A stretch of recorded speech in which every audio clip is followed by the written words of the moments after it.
Hey, what's up, everyone? Stick Shift Mike here.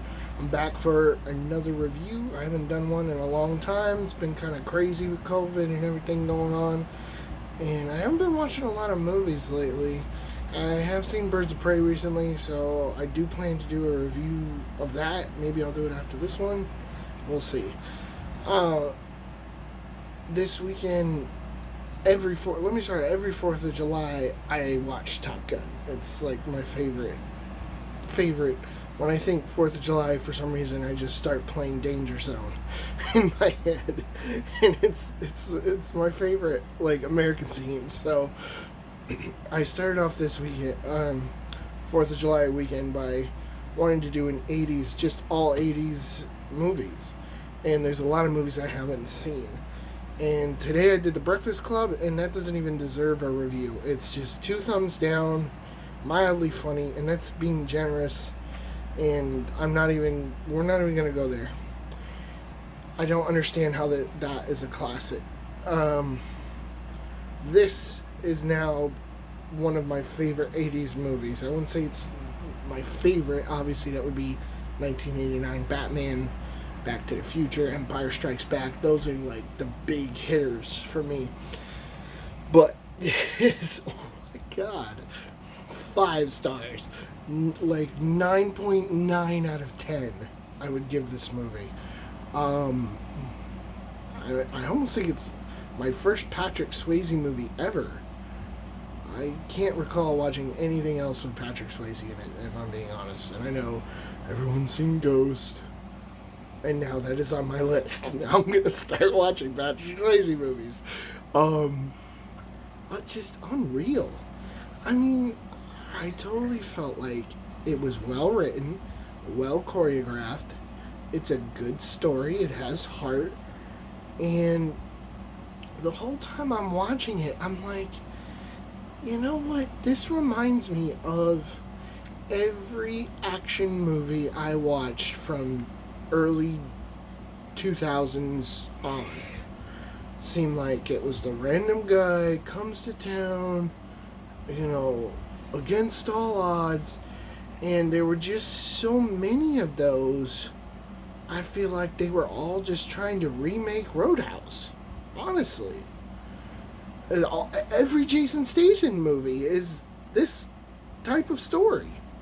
And normally it's like, stuff falls in his laps, or like John Wick, somebody kills his dog, which I still don't buy that. And there's a reason I don't review those movies. I don't like them. I'm gonna watch two. If it's bearable, I'll watch three. I hate the first one. Yes, I said it. I hate John Wick. And that's another reason why I love this movie. It's logical. Okay, yeah, he takes a knife wound and he takes a punch here and there, but his strategy at the end is freaking brilliant. It's brilliant. And it's realistic. It's realistic. That's what I want. Why don't we make realistic movies anymore? Why is it gotta be like, oh, he can fall off a balcony and get up and walk it off? Even Tom Cruise, I complained about Tom Cruise's Mission Impossible movies, were just so far fetched. Like, if you're gonna make someone a Captain America, then explain it and say, hey, he's got some shit in him that makes him the Bionic Man. And I'll be okay. He can get hit by a car, he can jump off of buildings, he can take on a whole room full of dudes, and he's gonna walk out of there alive. This made sense to me. And I also want to state, I have not seen an action movie in a really long time.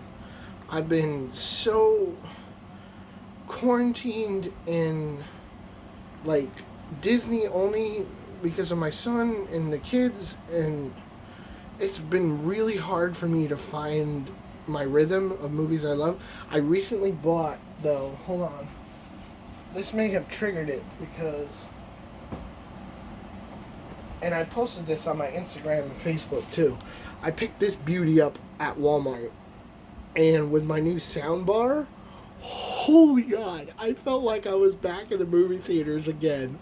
And it was like 2003 all over again. Awesome. I was so happy. I was like, I'm reliving my teenage years. You have no idea how much that made me happy. Ah, my gosh. The Matrix trilogy is one of my all-time favorites. Growing up, I don't watch it as much as I used to, but it was nice to have that kind of throwback. So, I'm getting off topic here, but yeah, so I got away from the action and the blood and the gore and the violence and the cursing and stuff because I can't watch that kind of stuff around kids. And by the time they go to sleep, it's like maybe I talk to some friends before I pass out. It's really hard for me to find. I love The Punisher show. The Punisher show is great.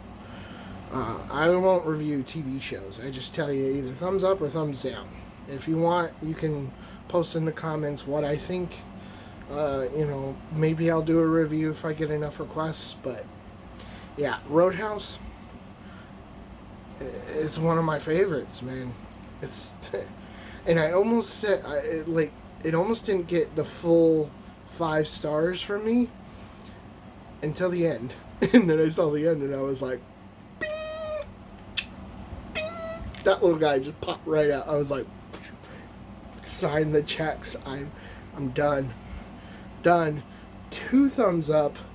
And it doesn't show it on here, but on my Vudu it said Rotten Tomatoes was only 36% for this movie.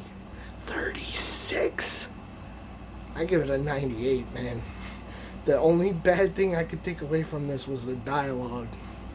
Great acting. Sam Elliott is in this movie. My God. And he actually looks young for a change. In most of his movies, he's already 100. But he looks really good in this movie. Well, it's Patrick Swayze, man. I'm going to do Point Break. Apparently that's a classic, and I'm more like open. I might even watch Ghost. Who knows? I'm getting crazy here. But that's it. I kept it under 10 minutes. 2 thumbs up. I think I said everything that I wanted to say. The escalation of the movie, and that goes back to the writing. I love the writing of how it starts out as a simple guy who is like cleaning up a rough bar, and then the more that the bad guy escalates. I love the acting of Patrick, who just he kind of falls up. I don't want to say falls apart, but he does lose it. You see him start to crack, and suddenly he doesn't have that cool, calm demeanor anymore. And it's really good writing, really good acting, good movie. Thanks, guys. Hit the like and subscribe button, and we'll see you in the next review. Birds of Prey and the Harley Quinn movie is what I call it. All right. Stay safe. Wear the mask. Social distance. All that stuff. We want to keep everybody going. Have a fun, safe 4th of July weekend. Don't go too crazy, and don't drink and drive. All right, signing off. Stick shift, Mike.